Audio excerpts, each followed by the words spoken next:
Hey, what's up, everybody? It's Raul. And it's Mike. And welcome back to the AO podcast. This is episode 57. Mm-hmm. Now, before we get into anything, as always, make sure you subscribe right here on YouTube. Subscribble. If you're listening to this on Apple Podcasts or Spotify, make sure you subscribe as well. Did you ever upload those videos, that 56 on those? Oh, no, that's... Well, the last episode should be on Apple and Spotify soon as well. Let's give some fucking backstory. So, the reason I don't know if we mentioned in the previous episode, but the previous episode that we just uploaded on YouTube only, apparently,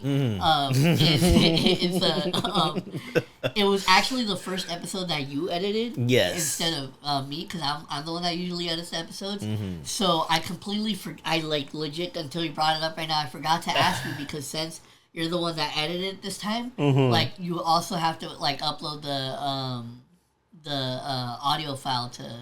Because I have this thing, it's like, I think it's called like Spotify for podcasters. It's basically a thing that sets it up where like it uploads it both to Apple Podcast and Spotify. Okay. So that's why the recent episode isn't on there yet, is because I said, I'm the one that usually does it. Yeah. So now I just have to give like the login info and everything so they can do it. So stay tuned. Yeah, it should be on there Stay soon. tuned. But even though the actual episode's been out for like a week. Yeah, and then that was a really fun episode to do. I like doing the thumbnail. I liked editing, putting the things together. So I'm probably gonna be the main editor for a bit on here. So now you but have now to listen to the coughs. I know, which is the main thing that people have been telling us to get rid of. Every time I'm like, hey, they don't like the coughing, and you just leave the coughing. I did do that, especially for like the earlier episodes. Yeah, they were like, I'm not gonna sit in my car for 10 minutes listen to this. But I mean, the fucked up part is we find out funny, but I know for a fact other people don't. But okay, yeah, wait, so now I'm gonna if anything, I might put more coughs in, just like random. Like right now, it's like just real quick edits, just to fuck with the audience, like this fucking funny games and shit. So. I hate the fact that I watched that movie in the morning. That's your fault. Funny Games fans could tell you that was a stupid decision. But yeah. No, but also I was gonna say, I wanted to kind of ambush you a bit now that we're live and recording, because I want this to be on tape. Yeah. So I made sure that I have an actual commitment from you. What? Okay, so for those of you who have been listening to the podcast since the very beginning, like the first 2 years that we've done it so far, I've attended a certain event with at first it started out with just the homies Nick and Rob, and then this past year our homie George joined us.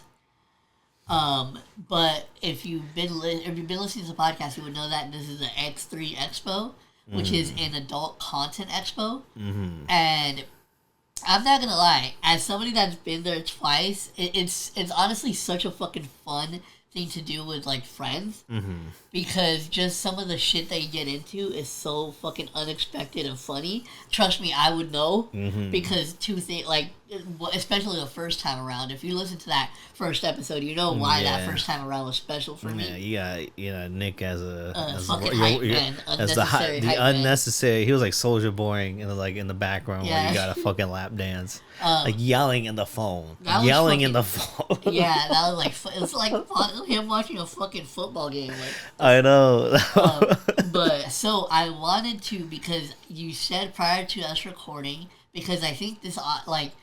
I'm pretty sure this year we're gonna go again, just like me and the homies, and hopefully George joins us, because he joined us last year and it was really fun. He fucking randomly met Young Gravy. That's a flex right there. That's great. Shout out to Young Gravy. But so this year, I'm assuming that we're gonna go again, and you said prior to recording that this year that you would be down to go with us. Yes, not this year, but next year in January. Yeah, in January. Next year in January. I did ask my partner this, and my partner's like, "Yes, go." And I was like, "All right, sure." So it's a fucking experience. I will probably, be with y'all, seeing a bunch of going to GunaCon. Yeah, you're gonna see Rob fall in love again. I know. It's gonna be amazing, dude. Gonna see fucking. Hopefully, I see like Nick like paying for another lap dance for you. And you know what I fucking hate? Nick is like, not like I fucking. Nick is gonna be a motif in this episode. Yeah, like Nick is especially at the last part. Especially in the last part of the episode. This is definitely gonna be a Nick heavy episode, so stay tuned. But I was gonna say Nick. I come to realize now because the first fucking time, like literally didn't just or it didn't click in my head until just now that the first 2 times that we went, so mind you, I got lap dances both times that I went, and it was all orchestrated by Nick. And the first time, he's the homie. The first time he actually did it without me knowing. And then the second time, he sneak attacked you with a lap tap. Yeah, like I thought I was getting like a fucking photo and the fucking picture. Yeah, no. But the second time I knew what was up. And her ass was just like as big as your bottom torso. Yeah, like it's fucking her ass weighed as much as you. She was thick she was thick. That's all I can say. It was definitely a level of thickness I never thought I would experience. It was insane. But no, so this year it should be fucking... Huh? Keep talking. Sorry. I didn't mean... I fucking... I hate that I'm not editing now, because now I'm not going to be able to hear what you fucking said.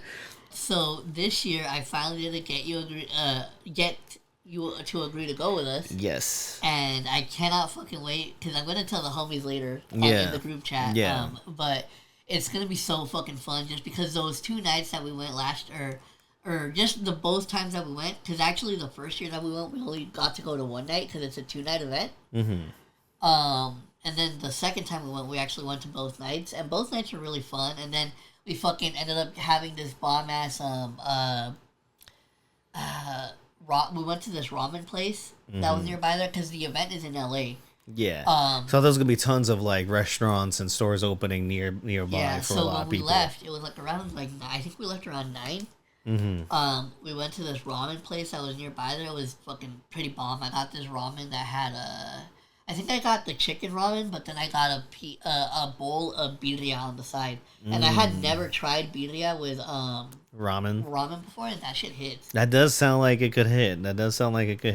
You know, because birria already has that texture with it, so it's just like, yeah, that works. That sounds awesome. But so keep in mind.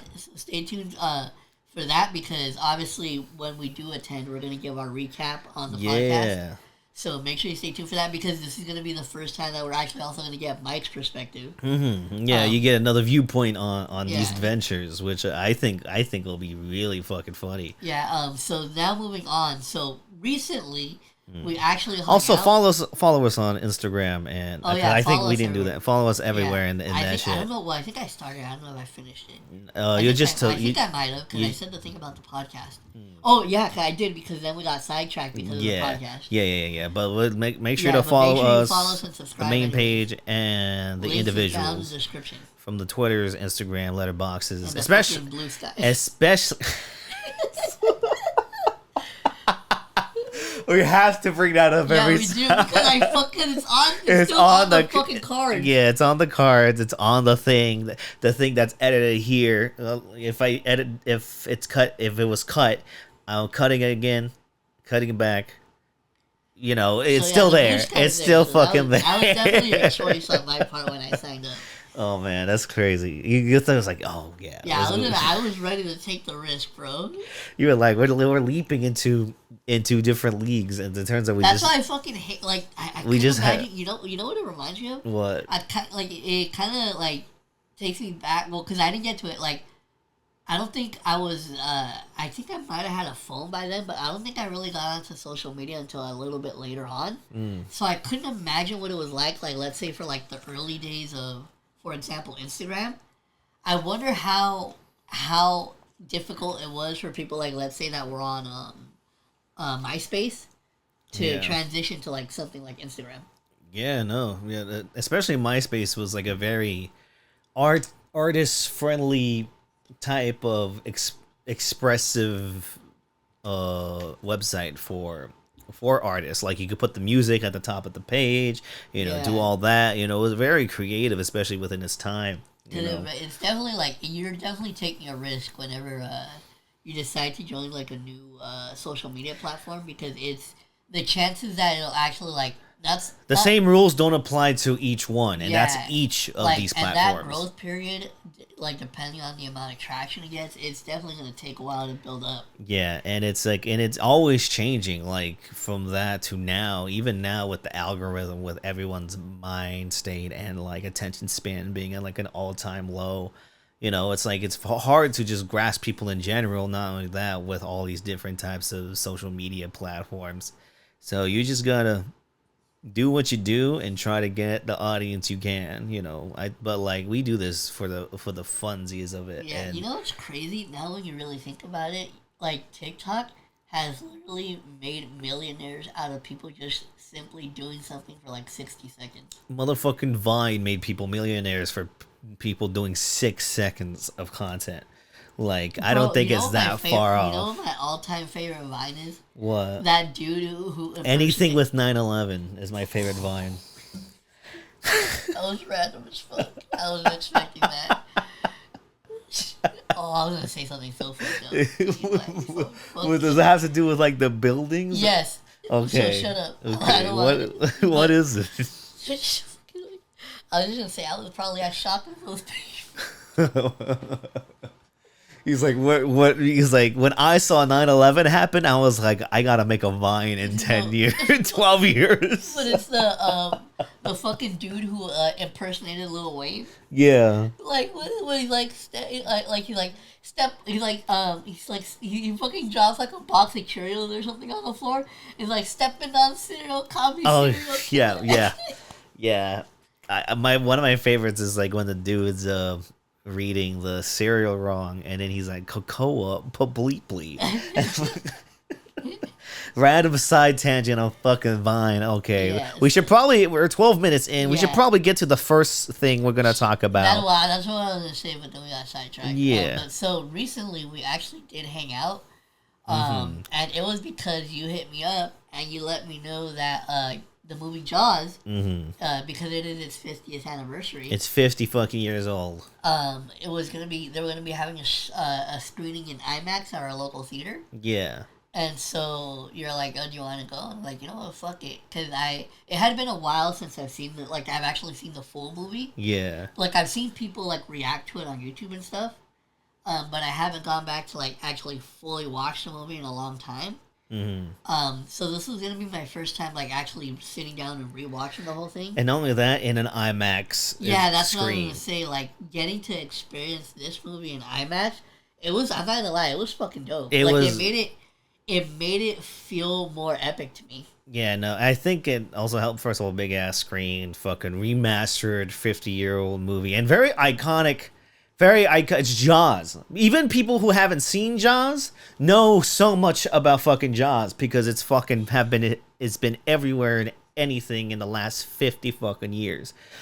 So I don't know why you're watching this if you haven't fucking seen Jaws, but like, we saw this and we got lit and it was fucking great. Yeah, that's what I was gonna say. So we smoked prior, which actually might play into this. I'm not really that sure to this day. But so we sat down when we got to the theater, and I want to say like maybe 10 minutes after we sat down, the guy that was sitting next to me. It was like an older couple. Yeah, like he. I guess we stank. I mean, we probably were really stinky. Yeah. We were smoking that and to be joint. fair, I fucking had the vape in my pocket. You had the vape in your pocket? I couldn't leave it in your car, fool. I can't leave it in like a super hot places. Just put it under the seat. The fuck it doesn't take away from the temperature. What the fuck was that? It's like you're like. It's the shade, right? You're like, it's away from the sun. It's like, I can't leave this out in plain. Like, you literally told me how to hide it, not how to lower the fucking temperature. But, no, so we were, he leans over to me, and he asked me if I, like, sprayed anything. And I was just kind of like, what the fuck? Like, no. And then that's when I think you leaned over to ask me, like, what he asked. And that's when I told you. and then I thought it was kind of weird at first because you were like, oh, like, because after that, we got into the movie. Yeah. And I think like maybe like 5 minutes into the movie, you leaned over to me and you're like, hey, do you want to leave? Yeah. And I thought you looked mad as fuck, okay, but turns out you were just stizzying a lot. That's what I was gonna say. So you asked me if I wanted to leave, and I thought that was kind of weird. I was like, nah, like what the fuck, like I'm good. Yeah. And then you also said it in a very angry way. You didn't say it like that. You said it more angrily. That's why I was like, okay, shit, fine, fuck it, all right, shit. I wasn't trying to. I think I was more so like surprised. Because I was like, wait, why do you want us to go? It was like, but then I found out after like we got out of the movie. I guess apparently you thought I was gonna fucking fight that dude. Not fight, but like confront him about if he sprayed something. Because like I looked over, I'm just like, oh my god, he does it. To be fair, I was also high as fuck too. And so then it was also, like, wait, but then the funniest fucking part, this whole time you think I'm like fucking, I guess I don't know, like mad at him or something, plotting against this fool. But then you don't come to realize until after that. I literally didn't fucking figure out until like maybe 30 minutes into the movie that he had fucking moved. So he wasn't even next to me. Yeah, like, you didn't give a fuck about him. You were just focused on the fucking movie, which is great. Shit. Which is great. Yeah, that's how my mind stayed. Like I thought somebody was there. I guess they're gone now. More room for me. And but besides, which I thought was really funny because I was like super anxious and I was like, oh my god, what's he gonna do? Is he gonna confront him? Is he gonna confront it? No, you didn't even give a fuck about him. I didn't even fucking. You were just after he asked me that question, I completely forgot about him. And it's great to forget because the movie itself was fucking. That's true. You know, speaking of which, fucking. And here's the thing about watching it in IMAX. Mm-hmm. For those of you who have seen a movie in IMAX, you'll know, for one, it's a bigger screen. Spoilers, by the way. Spoilers for everything in this episode. For Jaws? Yeah, exactly. It's but people give a fuck for some reason. People give a fuck. If you haven't watched a movie that's been out for 50, I think there should be a fucking like deadline. It's been 50 fucking years. Like, your only excuse is if you were born right now. But no, so the thing about watching this, someone born right now, fuck. The thing about watching this in IMAX is, for one, it's obviously like Mike said, it's a bigger screen. But then two, it's also way fucking louder. Mm. And there was a scene in this movie. It's a very iconic jump scare that I had already seen. That I knew was coming. I feel like did you forget or did you know? Like I said, it's been a long time since I fully watched the movie. Yeah. So chances are I probably haven't seen that scene in a while. Yeah. So I fucking I knew something was coming, but the thing that fucking literally got me off guard is how fucking loud that shit was. No, especially the sound effect of the score literally uses like a woman screaming when the head pops out. And I love that jump scare because the head looks fucking terrifying. Yeah. Like, it comes out slowly, doesn't give you time to, like, really focus or take in. Like, it literally, like, floats into screen. And, yeah, that jump scare is very iconic. I love that jump scare. And I think a lot of what Spielberg did, first of all, he didn't... You know, the production of this movie is crazy. It was supposed to only be shot in 60 days. It went 100 days over because they couldn't get the fucking shark to work. And shooting in the ocean is fuck crazy slow. Yeah, and I was like telling Mike, I bet you anything the people that had to like work on the actual shark during the movie, they probably prayed that they had CGI. Yeah, they probably and we were saying because like we were after the movie. Obviously, this movie for 50 years old still like is it looks fucking great. It still is really well. And the shark is still like the best looking shark like you could ask for a movie, especially in the 70s. But you know, CGI makes things easier, but makes things faker and not really easier. You just abuse more artists more. But like back in the day, they just had to build a giant ass thing. They didn't realize they had to build it for salt water. I don't know why. They're filming in the fucking ocean. I don't know why they did that. But yeah, I think it was like they had to get it on time and, you know, all that shit, studio shit. But this movie looks great. I think the writing still is really good. This writing's really fucking strong. And what makes this movie is not only just the shark and the horror, in which I think everything about this movie is amazing. The horror is still it's still like actually very tense and scary, but it's also like a drama where you get to really know these characters. Yeah, like these characters. The character, the fucking scientist or whatever. Freaking forgot how much of a dork he was. He's so funny when he goes into the house and then he's like, "Is anyone gonna eat that?" And then takes away the food. I'm like, "That's me. That's me." That is you. But, and the main character played by Roy Schneider, amazing actor, by the way. French Connection, Sorcerer, all that jazz is like the best movie ever made. So yeah, but here too, like he plays such a believable ass fucking dude who's put into such a rough situation. He's the sheriff of the island who hates fucking water and has to deal with the shark. And then as the movie goes on, he witnesses the killings and he has to go to the sea and confront I'm not gonna lie, the ocean and stuff. He was talking about like how he hated the water. I was like, that's fucking relatable. Yeah, no, because a lot of the water's fucking scary. The water is always fucking scary. It's like a whole different world. Yeah, it's like fucking. There's aliens under the sea, basically. Like you see an octopus, that's a fucking. If it came from the sky, I wouldn't be surprised. Bro, like how the fuck? you know what? Like animal to me, like I think would give me the biggest clue of like alien shit. What? Like how the fuck do you explain jellyfish, dude? Jellyfish. Like jellyfish are literally fucking nothing. They're just shit that's moving under this ocean. Yeah, and they fucking could kill you harshly. Like, one shot could leave your fucking whole arm fucking flinging around, not usable anymore.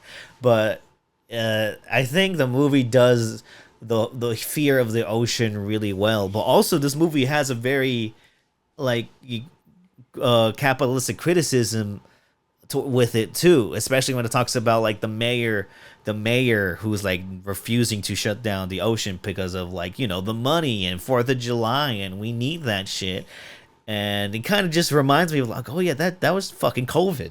Yeah. That was when fucking the pandemic came. Some fucking little kid gets ate. I know, it's fucking yeah, exactly. And because it's like just a giant metaphor within that as well. And it's like you have this shark story, but like this criticism on being so capitalist to forefront money over people is like very timeless, especially right now as well. I'm not gonna lie, that would have been a lit ass fucking movie to watch for like the very first time, like when it came out. Like no, I mean this movie made like the most money a movie has ever made ever at that time. Like when it came down to it, like it made the most money a movie could ever afford. Somebody watching this movie like in it came out in 75. Right? 75, yes.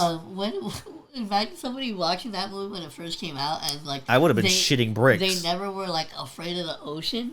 And they're just watching like, oh my god, that's what's down there. It's like, that's what's out there. I thought it was just the fish and the dolphins. Who, by the way, dolphins are way worse than sharks, actually. Dolphins are fucking dickheads. They're fucking dickheads. And a lot of this movie, a lot of people criticize this. Find out, there's a guy that I follow on YouTube. His name's, I think it's called it's like Natural Geographics or something like that. Mm-hmm. But it's this black dude who I think he got popular on TikTok, and then he like created his YouTube channel. But it's basically him, like he gives random like animal facts. And bro, I remember he did one about dolphins, and some of the shit that dolphins do is like psychotic. No, they're fucking the fucking bullies of the ocean. They fucking suck sometimes. They fucking are ass.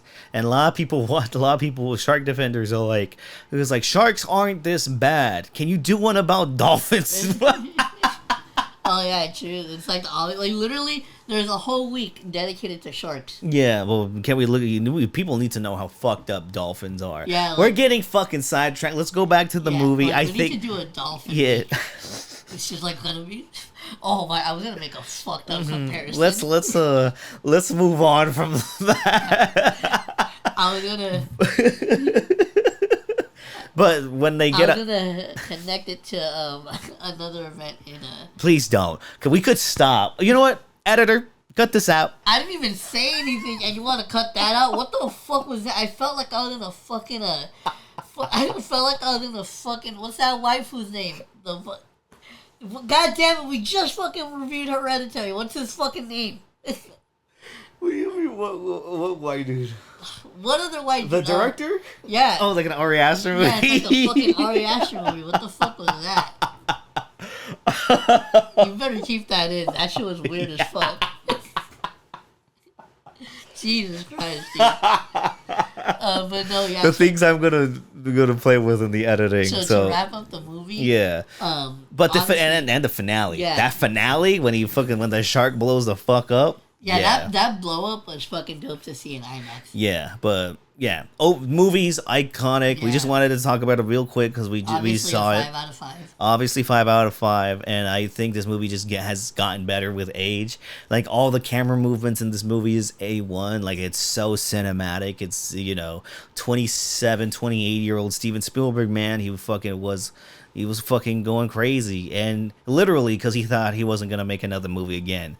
And now he's one of the most, if not the most influential mainstream director to ever exist within cinema, basically. And you know what? Going from a very iconic director in Steven Spielberg into a director that, you know what, probably only me, you, and anybody else you fucking show this movie to will ever know about. He's very popular. He just came out with the movie last year. He's made 7 movies. You're like 1 in 7 people. He sold out theaters, man. People love this shit. How small were they? But no, so he does worldwide tours with this shit. And if y'all don't know what I'm talking about, you saw in the title. We're gonna talk about the movie Raul, the wheel picked. And Raul was not that excited for it. Turns out he thought of another movie. Yeah, so the whole thing is like if you watch my reaction to when this movie was picked, when I did the wheel, I was very disappointed. Mm-hmm. But after having seen or having rewatched the movie recently, I come to realize that I was going into this movie thinking it was a completely different movie. Yep. And we'll talk about the movie because I want to put it in the wheel now. The movie you weren't really looking forward to, but honestly, even if you knew what this movie was, were you looking forward to it? You know, I will say if I actually remembered, because as I was watching it, it started coming back to me. Yeah, like what movie this was, but honestly, I don't think I would have been as mad because because there's, and you know why? Because there's a specific scene in that movie that I was thinking about that I really don't want to fucking see again. That shit is hilarious. That's such a funny movie. We'll talk about it later. But no, we're talking about Fateful Findings. And honestly, even if you meant it for a different movie, it's the same vibe of it. A very different movie. But it's the same vibe of like, oh no, this movie, like this movie, like we gotta watch, okay. And then we invited the homie Luis, and we got high and did shots while watching Fateful Findings. Now, we've seen it before. Now, mind you, even if I was completely sober, if on my best day, I don't think there's any possible fucking way that I could ever explain this movie to somebody. It's about a man who gets into the accident, him and another person had powers. First off, that fucking hospital scene. Oh, man. We didn't even get to the scene where they were all kids. When he fucking looks like Squidward. I know, he does look like Squidward in the fucking hospital scene. But this was a fucking fun time. I loved it. I bought this movie. So, this movie is... I could play it whenever I want. Just so you guys don't get confused. This movie is obnoxiously bad. It's a lot of filmmaking issues, a lot of acting issues, a lot of story issues. The only positive I will say is like it has a vision and it does. The story is just goes. Mind you, the guy who wrote and directed this is also the fucking star. He's also the main actor. He also did the editing. He did a lot of the things in his movie himself. And if you just listen to him read a line, you'll understand completely why this movie is what it is. Oh man, I love the prologue when him. when he was a kid and with that girl, where they go in the forest and they see the magic mushroom and it disappears into like a jewelry box, and then they put the grass on it, and then the giant book's there, and then the giant wind fart comes. It's like, even describing it right now, like it's like that's the opening of the fucking movie, and then it cuts to him being old and disgusting looking, and then he gets hit by a Rolls Royce with like a fucking, and comes out one of the people we saw that one day in that one street. Yeah. we'll get into that later on. And that whole scene is just like them calling, is he dead? Call 911. Yeah. You kind of get to know, it's like, oh, we know what type of acting to expect in this fucking movie. This movie is so fucking bad. Yeah. Literally, the only way you'll get enjoyment out of this movie is if you watch it with a couple of friends and get into like a drinking game or something. Get really fucked up. Because I feel like we didn't get fucked up enough. This movie is insane. Like, some of the literally, I even asked you when we were watching it, I was like, the acting is so fucking bad in this that I'm genuinely curious as to if anybody on that fucking cast went on to do something actually meaningful. No, this is like a hobby of theirs. He went to his local community college and just started posting fucking flyers everywhere and stuff. He's probably. Cause imagine a super fucking famous actor came from this movie. This is one of their first movies. Yeah, that would be good. Imagine you fucking look at it, it's like, is that Michael B. Jordan? And the story, I understand the story more. That being said, I cannot physically describe the fucking story. You just know he has magical powers. He's also a novelist, former novelist, who is currently hacking the government. Also, he's signing his books. All the books look the same. And is he reading his own books, or is he reading other books that have the same cover as the other books he's had? It's that's not established either, but that's just one in a million things wrong with this movie. The one thing that I could compare this movie to is, for those of you who are aware, another really popular movie that's basically become popular because of how bad it is. This is kind of akin to The Room for me. Yes. I think when it comes to that, watchable bad movies, I think Fateful Findings and his other work is the best at it. The Room is pretty fucking hilarious and funny of how serious he took it. I think Fateful Findings is a step above that because of there's less acknowledgement of the rules of cinema and kind of all the frames in this fucking movie is bad. People off screen, off focus, the face is not the center.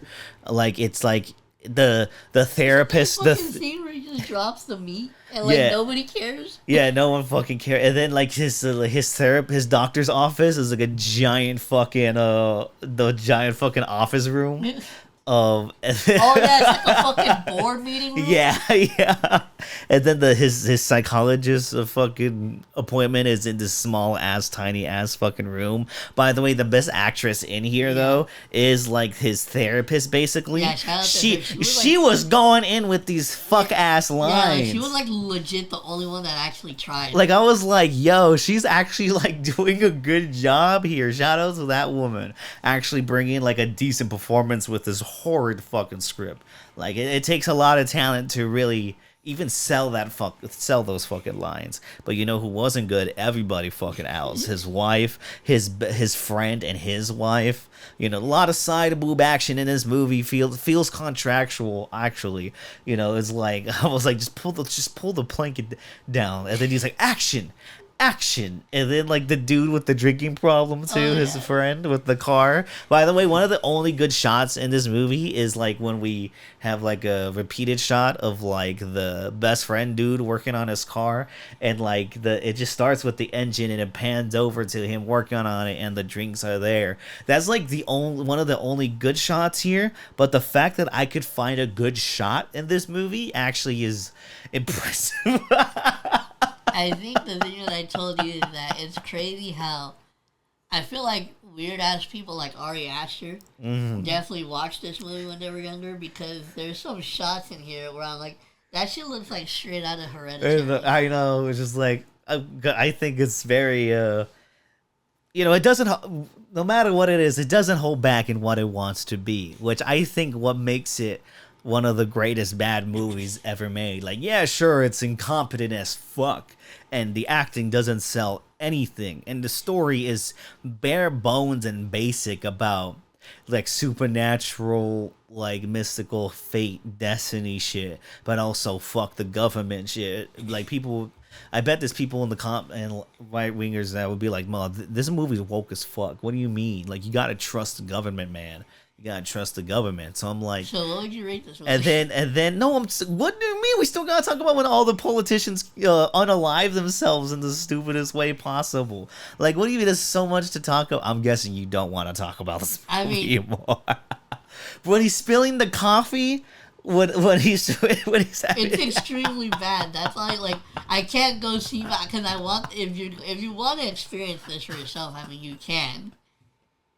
And we did. We like multiple us. I don't times. think us explaining it, like, especially for a movie like this, I don't think us explaining it is really gonna. Y'all gotta do it. Y'all gotta go see this shit. But there's a lot of funny moments here that are hilarious.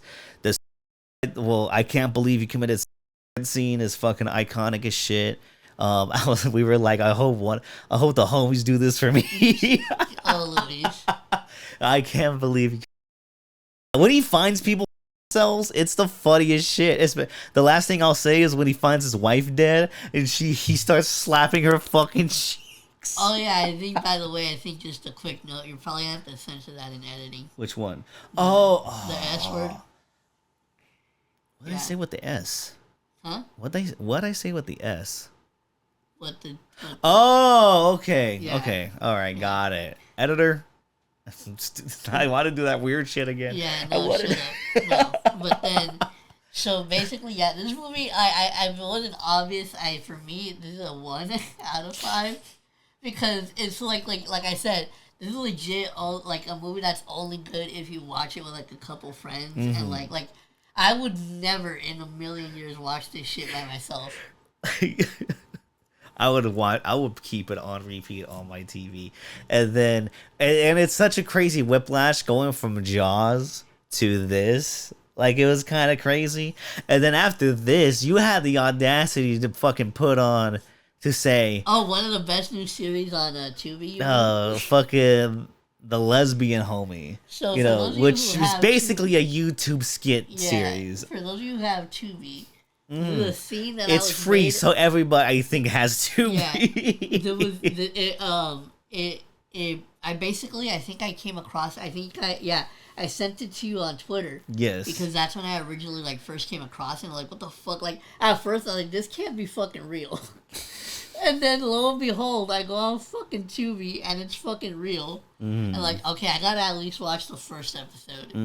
So I ended up watching the first episode like the other night. First of all, the episodes are way too long. And I was just fucking cracking the fuck up the whole time. Cause like, what the fuck is this show? Yeah, the audio's bad. It's out of focus a lot of the time. It's literally a fucking YouTube skit. Yeah, literally. It's not only like a 2025 one, like a fucking 2013 YouTube skit you will find. You literally said it looks like a Dashie video. Dashie's made fucking more visually appealing skit videos than these. Some of his skits are fucking funny as fuck. Yeah, he actually did a recent one too. He came back with one, so I gotta check that. Shout out to Dashie. I think one of my favorites still is the fucking Mortal Kombat one. Yeah, I think shout out to Dashie. Really, we watched that a lot. Yeah, that was one of those gamers that I would watch like every fucking day. Yeah. But his early 2010 skits look more better than these 2025 Tubi fucking original fucking shits. That being said, even though it's not good at all. It's not good. No, it's not good at all. There are a couple scenes in this episode, especially with that one dude's friend when he comes in. Actually fucking the best character easily in that show, because his writing actually feels like it's it's good and natural, and the acting that dude does is actually pretty decent to the point where like I'm actually laughing unironically. He's actually being funny. So shout out to that dude. This show, yeah, by the you way, can't hate me for putting female trouble and then be like, hey, let's watch the lesbian homie. Like, come on, by the like, way, come on, I don't want to fucking watch. come on. What do you mean? That's the movie that I was thinking of and dreading. It's so fucking funny. It's one of my favorite comedies of all time. And yes, it is supposed to be that.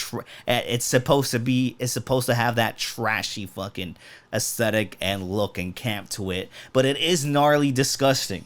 It is. It has some images that you don't want to see. Yeah, like I don't want to fucking watch it.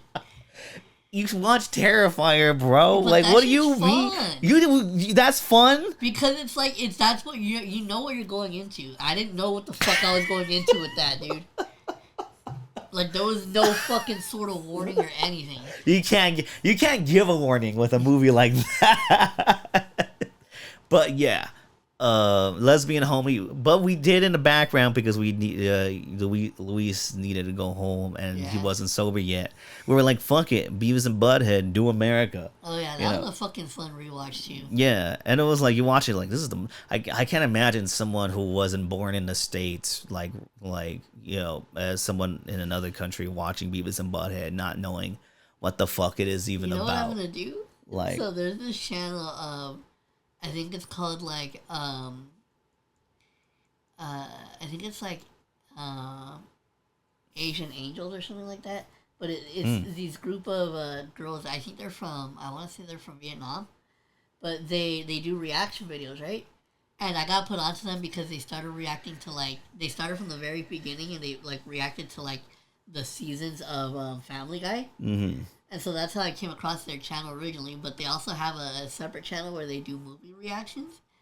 And I kind of want to join their Patreon or whatever just to fucking suggest that they watch the Beavis and Butthead movie. Oh, man. Like, I because that could confuse a lot of people who don't know what the fuck it is. Like, you know. I would genuinely want it because, obviously, I'm assuming that they probably haven't heard of this movie. Mm. So I would be very fucking curious to see, what somebody that wasn't born in the States, what their reaction would be to it. Yeah, because it's so America. Beavis and Butt. That can only come from the humor, the what it does, how it approaches. That can only come from 90s American humor at that time. Very edgy, even for a PG-13 movie. It will probably be rated R now.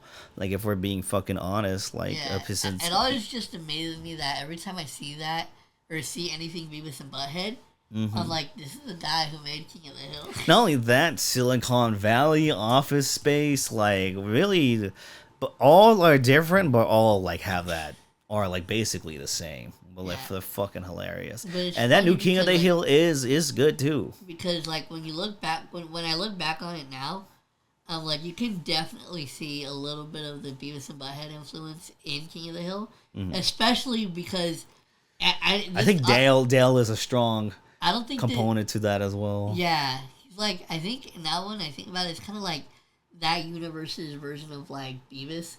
Mm-hmm. But even I'm not gonna lie, and I'm kind of ashamed to admit how late it was until this finally clicked for me. But it's really fucking funny because you quite literally see a Hank Hill prototype in Beavis and Butthead in the form of Tom Anderson. Yeah. Yeah, that's just his voice, basically. Yeah. And then he transferred that to Hank Hill, So, yeah, we basically watched 3 different things in one day and all that stuff. So it was very eventful, fun time. Mind you, we ended up having 4 shots. Yeah. I got some Patron and then weed, and then I was like, okay, you share a joint with Luis, and you smoked the fuck out of that fucking joint, you dickhead. So what had happened is you handed us, it was a little baby Jeter. Uh-huh. And when I swear to God, when I saw you, reach out to, give it to me, mm-hmm. I saw you hand something to Luis, too. So I assumed that you had handed us, both our own separate joints. Nope. And especially because it was a baby one, so you probably just, gave both of us one. Mm-hmm. And then, so I lit one up, and, without literally completely knowing, I smoked the whole thing, and I didn't realize I was supposed to. You smoked that shit fast too. You well, did, like I said, it was a baby joint. You know, it was like. But so I smoked it pretty quickly, and I didn't realize that I was supposed to be sharing with Luis. Yes. But then, to be fair, he did give one to Luis for himself. Yeah. So. No, I didn't. We were passing that around. Oh, you fucking silly. You could have gave him one. I did. That was supposed to be all for 3 of us. We puff past shit, not all for one, all for one. Either. I did. You have a thing of not paying attention sometimes. Like when you ask me an honest question, I was like, "Yeah, life's been pretty good," and then like, "Yeah, okay, I'll be right back. I'm gonna go get something." You're never gonna let that go. No, because you're a fucking dickhead. That shit was fucked up. So you cannot tell me about things about paying attention because I've seen you literally just like fade like I literally left and then you walk. Yeah. That's just fucking funny. For a question you fucking asked, like if I if I did something wrong. Yeah, but that was our day. But you know what other day we fucking need to talk about that happened last week? Probably one of the best concerts ever. We saw fucking Clipse at the Novo Theater in LA, Saturday the 23rd. And yes, in LA, Novo Theater, Saturday the 23rd. We were there. So that was if you guys have been listening to the last couple of episodes, we had been reviewing their albums ever since prior to the new one dropping, and then we reviewed that. And then we revealed that we're going to be going to this concert. Mm-hmm. And so it was all a build-up to this moment, and I gotta say, man, I was not disappointed at all. That concert surpassed like my expectations.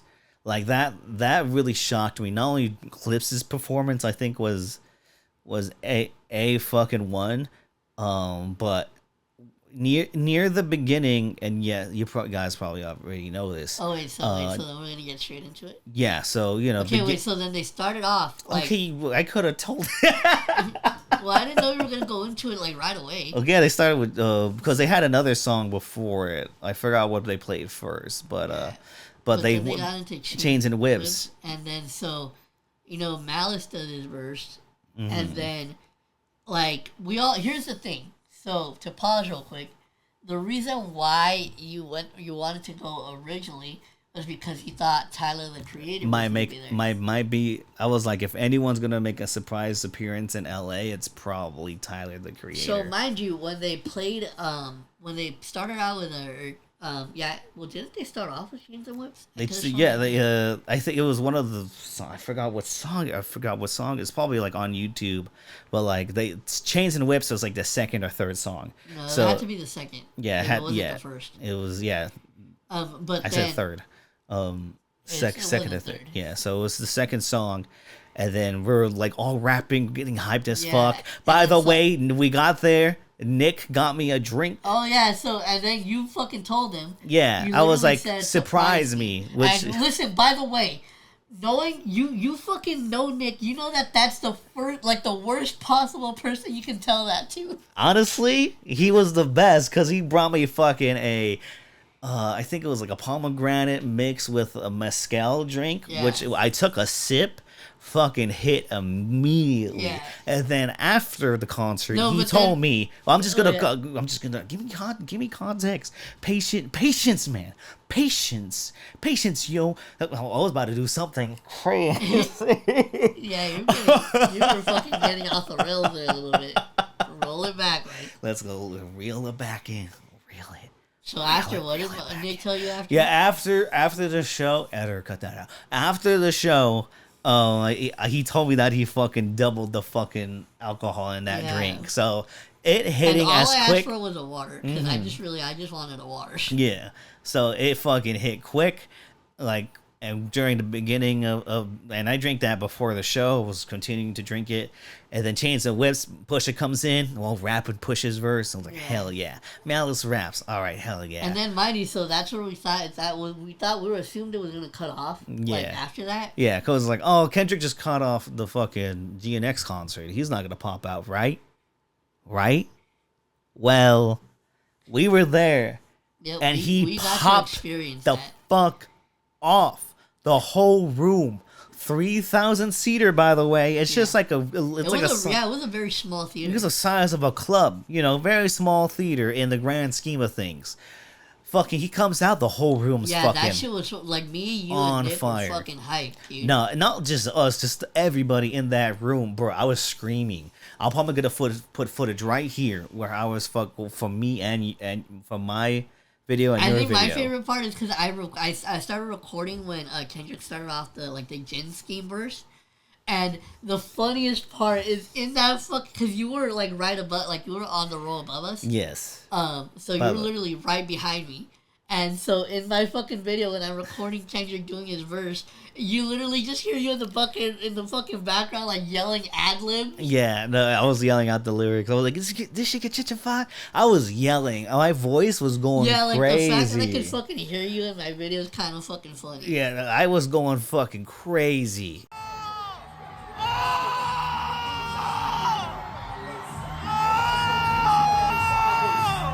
When Kendrick fucking, I was like, the alcohol was hitting.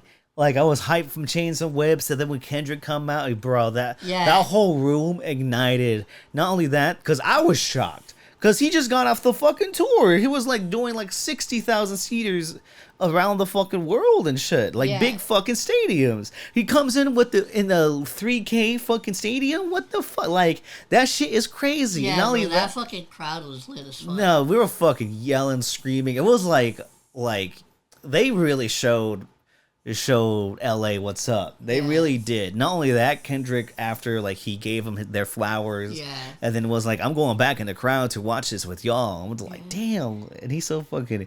He came out with the hoodie too, bro. Especially when it got all dark, and he's like, Yeah, and then there's that iconic picture of like him, Pusha T, and Malice. Yeah, no, we were there. Yeah, here's the thing. That's one of those things. Like, for example, like very culturally, I feel like because one of the things that I kind of regret at the time when it happened was that we didn't end up going to the Pop Out tour. And so I was like, or the Pop Out event. So I was really disappointed that we didn't get to experience that because that was like a big cultural moment.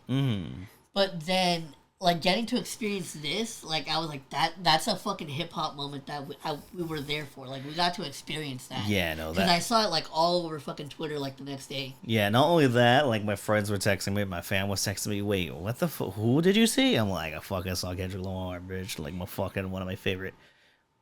And hell, this is fucking both of our second time seeing him. Yes. So it was like it was very, pardon the pun, but it was very euphoric. It was when he came out and did that shit. That was great. Not only that, the rest of the performance was fucking awesome. I was fucking singing my ass off, dude. I think the one track where I was fucking going off on was probably Virginia. Especially because they came back for it after the encore. Going off on that one. No, that Virginia is one of my favorite songs too. So hearing that song, that beat in that stadium was fucking amazing. Let it be, so be it. I don't know why I said let it be. So be it was fucking amazing. Ace Trumpets, I know you were fucking hollering Ace Trumpets. The fact that I actually got to yell, "Yellow diamonds look like pee-pee" at the top of my lungs was fucking euphoric. Yeah, no, that was like, you stole my line, bro. You stole my fucking line. But they're playing classics. Getting Nick to sing along to Mr. Me Too was fun. Mr. Me Too was great. Keys Open Doors. They're playing other stuff from all their albums. They even played a song from Till the Casket Drops, Popeyes. If only it could have been Counseling. Yeah, I hope. If it wasn't for, imagine if it was the one with Madagascar. Oh, you fucking. I wish they played "I'm Good." I'm not gonna front. I think "I'm Good" is such a fucking banger of a song on that third album. But I get why they don't want to play it. I'm not gonna lie. If they would have fucking played Counseling, bro, if I would have recorded a video of that, don't think they would ever play Counseling. I would have legit sounded like you during that fucking Kendrick verse. That's how just loud yelling. I was yelling. I'm just yelling. I need counseling. Yeah. That would be so stupid. But It was a fucking amazing show, and especially for like only $75 each. Yeah, we got to see Kendrick for $75, bro. That's crazy. People pay thousands to see that fool, but we saw it for 75. Top of the stadium too. We were like right above. Yeah. At least I was, because we got vantage point. And I even told you, I'm glad I fucking annoyed the fuck out of you to get one of the tickets. Because imagine if I missed this and you went, I would have been fucking mad. I would have been fucking pissed. So I'm glad I annoyed the fuck out of you. There was a fucking great after we got out of the show. We had a great walk. Everybody was lit. Yeah, it was fucking great. Like, even Nick was like, yeah, that show was pretty good. Yeah, and Nick is not too familiar with Clipse. Yeah, we talked about it with I was him. Actually, like, as the songs were going, I was actually filling him in. Like, when when they were doing Mr. Me Too, like, I told him, oh, like, this is actually, like, a Lil Wayne and Birdman diss. Yeah, and... Oh, they even did a fucking What Happened to That Boy. Yeah. They did fucking that song. That song is my fucking shit. Fuck Birdman and that fucking song. I'm glad, bruh. That song is my shit. That beat and them two on that fucking shit. Yeah, they play that. When they did So Be It, I told them about the Travis Scott thing. Mm-hmm. So, like, I was feeling him in, like, throughout the concert. And Birds Don't Sing is fucking live. Yeah, I'm not gonna lie, that fucking bro. That fucking Malice verse live, that shit hit. Yeah, especially with the pictures in the background of the parents and them as kids, and it's like, it's very. The fact that they do that song, usually concerts like for hype shit, but like you gotta. Concerts are great for also emotional songs like that too, because that's when you really can connect to the audience like that. So they really did have like a diverse palette with the show. I'm not gonna lie, like we've been to the last two concerts that we've been to were together were the Griselda show and then Pusha T. Yeah. When he was doing the Also, we were sitting down because that Pusha T and Griselda concert hurt our fucking legs. This is also that's what I was gonna say. So the big difference between those two concerts is that for the Griselda and the Pusha T concerts we were all standing. Now with the with the Clipse concert, we actually got seats, so that was a huge fucking difference. So that made everything comfortable. But I wanted to say, out of those three concerts, I gotta say, man, Clipse was definitely one of my favorites because that was just the whole energy in that fucking room. Mm-hmm. That aura was crazy. Yeah. That aura was crazy in that fucking room. Like, we'll be the only ones to really... If you were in the room, you don't feel it. You don't feel it at all. Yeah, like, that's like something that you gotta just be there to experience. Yeah, so it's just like... and I was surprised by it, because usually... I've been to a few rap performances, where we really run really low key or really grandiose, and so sometimes they hit, sometimes they don't, because it's just like it's hard for like a rapper to. It's really hard for a lot of rappers to create that aura when performing live and with bigger audiences and stuff. And I think Clipse really fucking did that really fucking well. And I think even Pusha T, I think. From that one concert we saw him to this one, it was like, oh wow, like they both went fucking crazy in that performance. So that was not only a great time for us as hip hop people, but like great memories making, with the closest homies and shit. Yeah, that was definitely up there. Yeah, we partied. Because even like I said, I generally don't know if we ever talked about this like on the podcast before, but. I don't think we got into detail about it, but the thing that was kind of great about this moment too is that this was actually the first time in a while that you had hung out with Nick. Yes. And it had been a minute since we had seen him, so getting to hang out with him again was fucking cause here's the thing with Nick, he's one of those homies where like you never really know like what to expect. Yeah. And it's literally just even from the conversation that we had in the car, like driving to the fucking concert. Mm-hmm. It was fucking conversations we cannot repeat here. Yeah, it just went. It's conversations that go from one place to another. And you're like, how the fuck did we get here? That was crazy conversations. But also, he is a down to earth guy. Like he can't really lie about shit. Yeah, like he's just somebody that like is. He's just down to do whatever, man. He's always down for a good time. Good homie as well. So, and this couldn't have been more apparent this fucking night, though. Yeah. Because- You think after a concert, after drinking, we were all tired, it's late. And in my head, I'm like, all right, cool. So after this, we're going to Denny's. I'm fucking you were hungry. ready, bro. I was hungry. I'm going to go home. You were I'm like, fucking we had a great night. And Nick just keeps going the opposite of way where we're going. Wait. So for those of you who are not from here, I think Mike mentioned it earlier. So the concert was at the Novo in LA, and here's the thing. So at first I didn't realize how fucking close it was to the Staples Center. Fuck it, I know it's right the there, Crypto yeah. Center, but I'm not. It's gonna go back to Staples soon. So but so I didn't know how close it was to the Staples Center. Yeah, it's so right there. It's like right there. Yeah, and so we were driving as we were leaving, and now mind you, I didn't know either where we were going until we actually got there. So we're going down these like local streets, right? Like it's now we're like a little bit more removed from where the venue was at. And as as we're driving by these streets, I start to notice a pattern outside. And that is that there is like basically half naked women walking around, and I'm like, where the building started getting shaggier. Yeah, and it started to fucking click, and then Nick just fucking lets us know that we're on fucking Figueroa Street. Now, real quick, for those of you who are not from California and also more specifically the Los Angeles area, Figueroa is a street that's very infamous out here. Because it's basically what's referred to as a blade in that line of work, which is essentially where working women will stroll for business. Independent women, who having full-time jobs. No, they're not. That's sad. But so this is where they stroll like for business essentially. It's a very, like I said, it's a very infamous street. Like this was actually my first time ever fucking going to this street, but I've known about it because, like I said, it's a very well-known thing in like especially like the LA area. Yeah, and when I was looking out as well, I was like, Nick, where the fuck are we going? You were fucking shook, I was angry because I was fucking wanted fucking Denny's. Yeah, and I fucking was so fucking hungry, bro. So mind you, fucking Nick is driving us around this whole time, and at first, I'm like, I didn't really mind it because I was like, all right, I mean, it's kind of cool because, I mean, I never thought I would ever go to somewhere like this.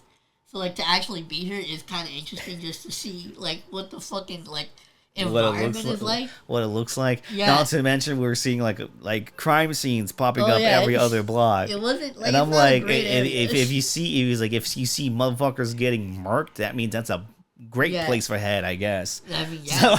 Synonymous, bro. But no, so we're just driving around and I'm just basically taking it all in, and then I fucking feel Nick start to slow the car down, and I'm like, he turns a corner and then does a U-turn, and I'm like, Nick, what the fuck are we doing? I'm in the passenger seat, and you're in the back. I'm complaining the whole time. Yeah, and so I'm like, because he's pulling off to my side of the fucking car, like to my side of the sidewalk, and I'm like, bro, what the fuck are you doing, Nick? And this motherfucker just lowers the window. There was this blonde white girl standing out there, like she only had a fucking bra and panties on, and there was like a few other women in that certain area also. Like, and so mind you, it was a busy time. This motherfucker Nick, he decides to get her attention by literally yelling out the window, "Hey you, come over here!" Like a fucking like a Mortal Kombat character. like a fucking dog. He was like, hey.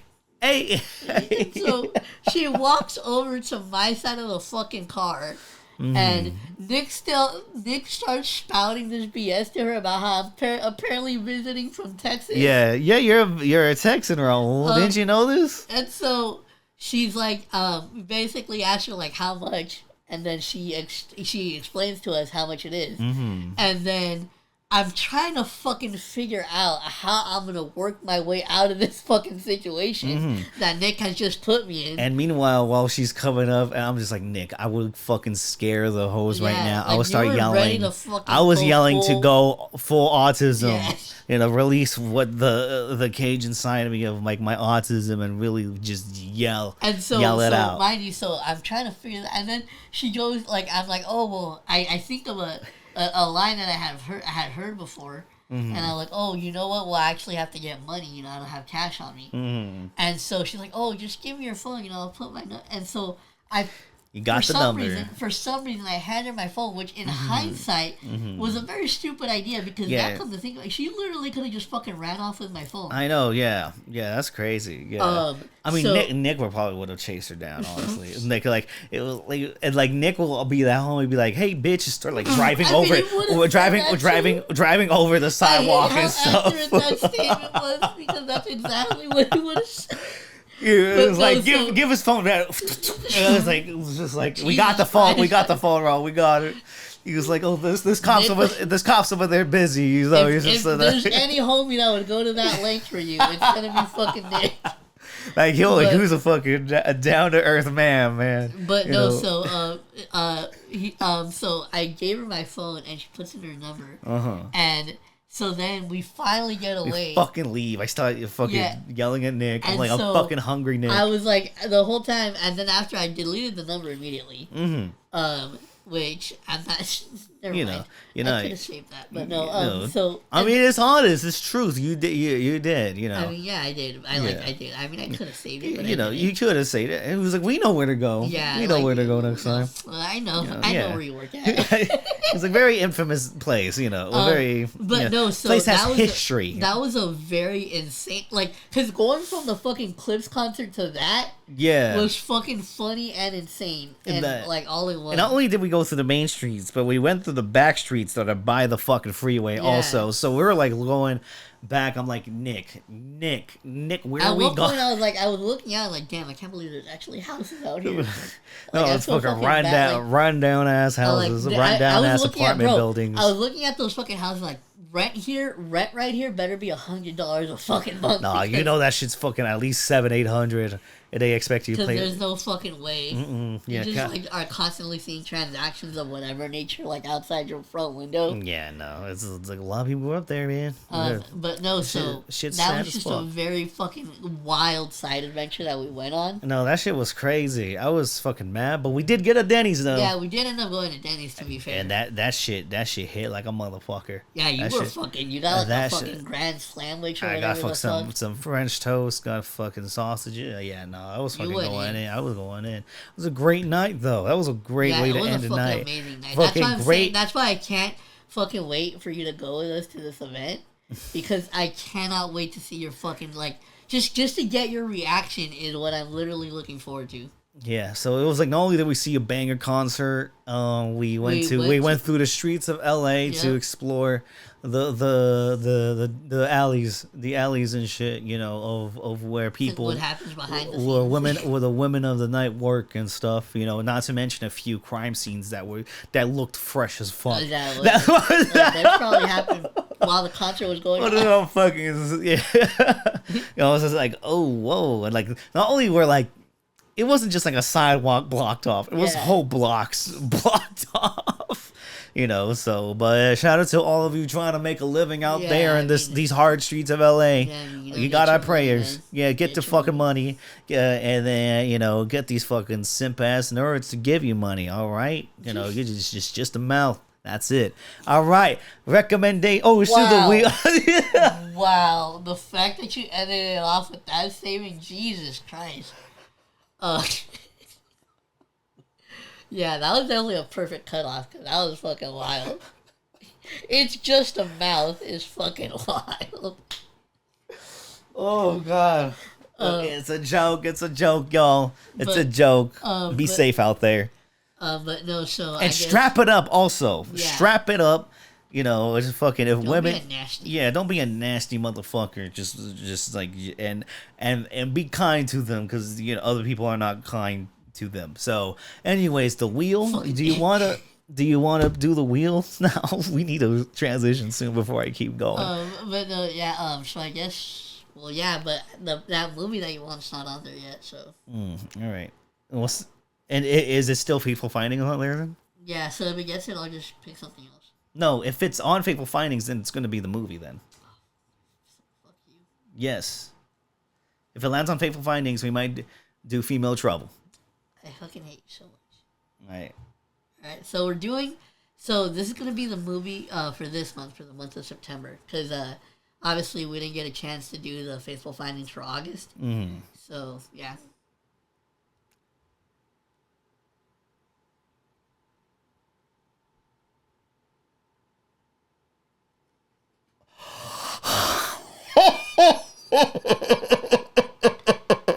I honestly, if there was a moment that I could hate you more, it would be this one, right? Because this is twice. Have you fucking done something to this app or some shit? Because this is twice. This is not once anymore. This is fucking twice this shit has happened.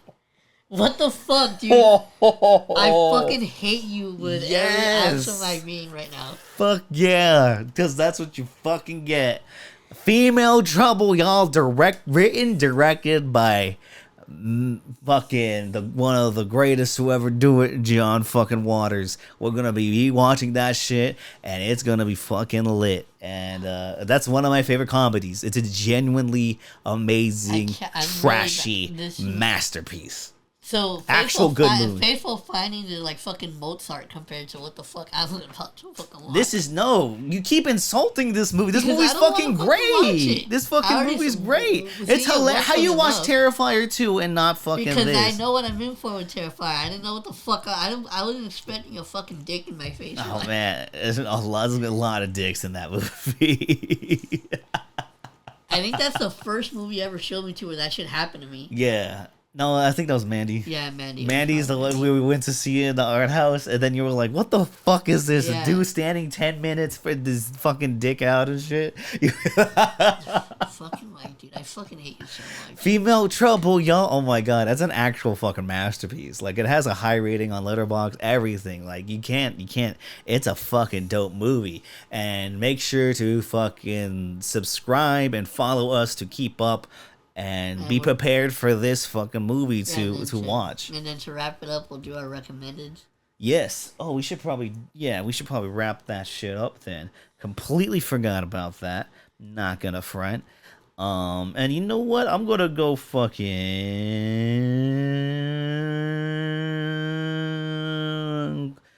classic on it. Well, it's 2021, but it's already 2021's already old now. So fuck y'all. So. I re-listened to this and I think it's a really fucking amazing, great album, and I'm glad I came back to re-listen to this. Pray for Haiti by Makami. This is where I really got to know Conductor, the producer, Conductor Williams. This is where I really got to love his work, is through this album, which I think is just a grimy near perfect album, with the 26th Letter being one of the greatest openings for a Griselda project ever. Stellar Ray Theory being such a fucking banger. Murder Season's crazy. And then fucking Folly to Do with Westside Gun and Keisha Plum is a fucking crazy, haunting ass song. So yeah, Pray for Haiti, Makami. If you just want some grimy rap shit, just fucking go to that classic right there. Yeah, and then I think mine is actually gonna be I didn't you know what's funny? You know what made me go back to this song? Mm-hmm. It was a lyric from the new Clipse album where Pusha T says something like respect to PNB, I'll probably never eat at Roscoe's. And for those of you who don't know what that's referring to, it's referring to the rapper PNB Rock, who was unfortunately murdered at a Roscoe's here in LA, like I think a few years ago. And so I forgot about that. That shit's crazy. It sucks. And so there was a song that had came out from one of his albums from a few years ago that I really fucking enjoy. And that's going to be my recommendation today. So my recommendation is going to be Feelings by PNB Rock, and it is off his 2017 album Catch These Vibes. Just a super dope, like very melodic hip hop sounding track. I just really like it. And also like obviously R.I.P. to PNB Rock. Rest in peace. Just a very shitty situation, but that's gonna be my recommendation. I just really enjoy that song. There's also another song on there with Wiz Khalifa that I really like. But just super dope song, and so that's gonna be my recommended. And that's gonna be it for this episode. Yeah. We hope you guys enjoyed. Follow us on the Instagrams, the Letterboxes, the Twitters. Not only that, follow this podcast on the Apples and the Spotify. And shut up. I mean, we have to say it. It's there. It's there. I mean, we could just ignore it. It's there, but we could ignore it, like that one child, so that everybody's like, oh, it's just like scoot over to the corner and stuff, So fuck Blue Sky. But follow us everywhere else. Follow the podcast. Thank you guys for listening. Stay tuned. I don't know if it's going to be the next episode, probably the episode after that for Female Trouble Review. And we'll figure other shit to fucking talk about. All right? Yeah, and we'll see you on the next one. Peace, motherfuckers. Ugh.